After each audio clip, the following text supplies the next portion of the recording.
Hey friends, it's Julie, and sorry for the decrease in video quality, but I wanted to do a video today where I prepare a face mask, cucumber face mask in a recipe that I've created that is good for, at least in my opinion, for rosacea prone and sensitive skin, that is very cooling and very calming, but the battery died on my regular camera, and I already had things on the go in the kitchen, so I thought I would just do this a little bit of vlogger style and use the tablet, which is what I used to use when I first started making these videos. So I thought you might forgive me as long as it was interesting enough, and so hopefully you'll like this.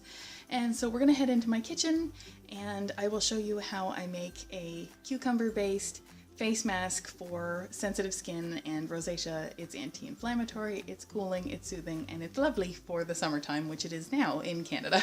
So yeah, so without further ado, let's head into the kitchen.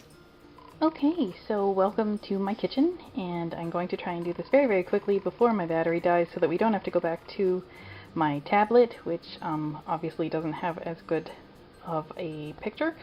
But the ingredients that we're going to be using are Seabuckthorn tea. I just take a little bit from the iced tea that I make in the summertime. It's very, very important that it's cool anyway, so you may as well just use a little touch of the iced tea.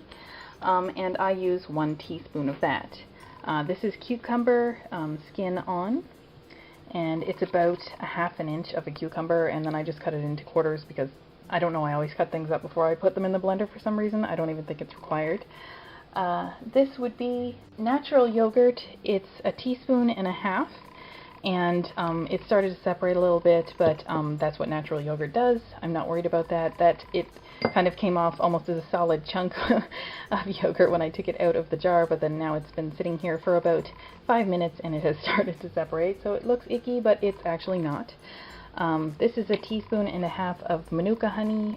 It is raw manuka honey, so it's not pasteurized. It doesn't have to be manuka honey. You can use regular raw honey or just whatever honey you have available to you. I personally prefer raw because it means that the enzymes haven't been cooked out and broken down, and a lot of the nutritional benefits are still in there. And manuka honey, I don't know if it actually makes a difference, but I'm sold on it after everything that I've read about it, and I've had a lot of luck with it so far, so I just keep sticking with that one. And finally, there is apple cider vinegar. There is 1 teaspoon of that. So I'm just going to combine everything into my little blender cup and just blitz them all together, and then that's it. That would be the face mask. I'm just going to pour them all in.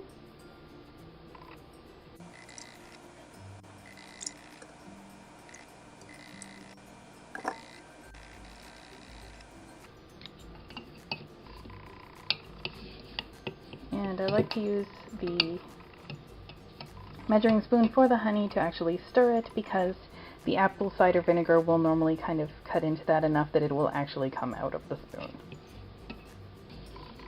So after I've stirred that around a little, all the honey, well, at least all that's going to come out comes out. Does anybody else hate working with honey because it just doesn't normally come out of the spoon? But this one has come out pretty clean. And after that, I just put on the cross blade version of the blade for my blender. Okay, and that is what it looks like on the inside. It looks pretty nasty, I have to admit, but it is worth it. And then we just bring the blender over, and I'm not going to record that because I'm almost out of battery again, so what I'll do is I will blend this while the battery charges for a few extra minutes, and then I will get back to the video again. Okay, so this is now just done blending. As you can see, it's a little foamy on top. This is because, as you can see, it is quite liquid. It's basically a thick liquid. So I'm going to put this in my little container that I like to use for face masks. And as you can see, the skin from the cucumber has completely been pulverized. You need to completely blend that in. I'll see if I can get closer. So you can see, like, there are teeny little green dots like here and here, but that's about as big as they should be. You really need to blitz the heck out of it. And that way I like to do it this way so that in the little container here, so that it's a little bit easier to work with once I'm using the brush to apply it, but also because it helps me to be able to save whatever's left over, because I can just throw the lid on it and then I can just save it for a couple of days from now. I wouldn't save this too long. It does have yogurt in it, it does have dairy, so you don't want to go a little crazy on that, but it's good for more than one batch. Okay, so we're back in my guest room, and I've charged the battery for a little bit to try and get enough out of it to end this video. And so I've already tied my hair back, going to take my glasses off and put a hairband on to get my hair out of the way. But we have the face mask here. See, it's still quite runny. It doesn't thicken up over time or anything like that. So while my Manuka honey face mask, if you saw the other video I made, I'll put a link to it right here. The honey face mask with turmeric in it, if you saw that I used a brush like this to apply it, that is not going to be, it's not going to work with something like this. I tend to use these little makeup pads that you can get at the drugstore or the dollar store or anywhere like that, and that's what I use to apply a more liquid mask like this one. It's not really a mask as much as just sort of a soak, if you want to call it that, just because it's not very thick at all. I find it wonderful for the summertime just because it isn't thick. And let's just hope that my camera doesn't give out. Just took the lid off, and I just dunk this in there, and it does come out. It does seem thick when it's on this kind of thing, which is why I use it. And off we go.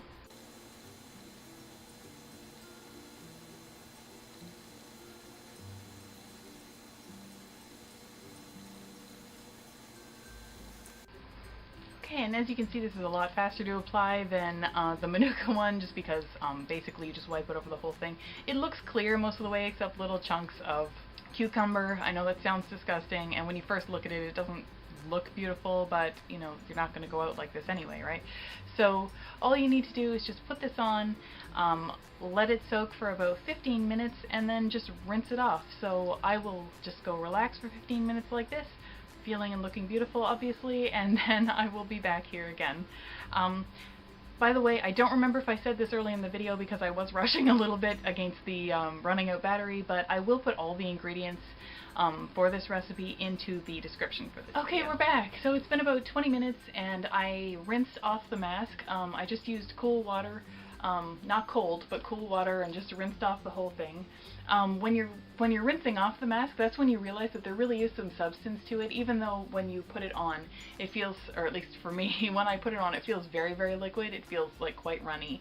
So you can see little bits of cucumber in places, but it basically feels like nothing you put water on. As you rinse it off, as your fingers go over it, you can feel that there was honey there were some ingredients there, and you can tell that something has happened. The entire time that I was wearing that, it was so cooling. It was so nice because it's summertime, so it's so nice to have something cooling on the face.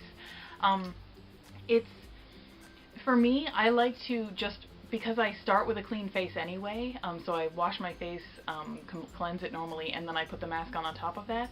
Then I just rinse off the mask, and I don't wash my face again with an actual cleanser until I would normally cleanse my face. That way I'm not over cleansing my face all the time and irritating it. But also, if there is any little remnant of the mask left over that I can't see, it gives that time to soak into the skin and really do put all of its benefits in there. I find that a lot of masks, really good masks, the DIY ones, they work that way. So that's how I go with this one too.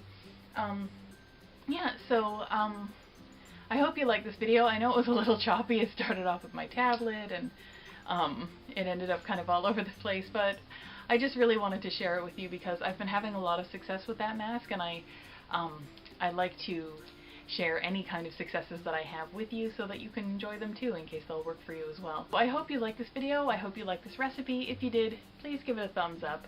And if you want to see more videos like this, more DIYs, product reviews, and other thoughts and things about rosacea friendly lifestyle, I hope you'll subscribe to my channel because I make new videos every Thursday and Sunday. And other than that, I guess I'll see you next time.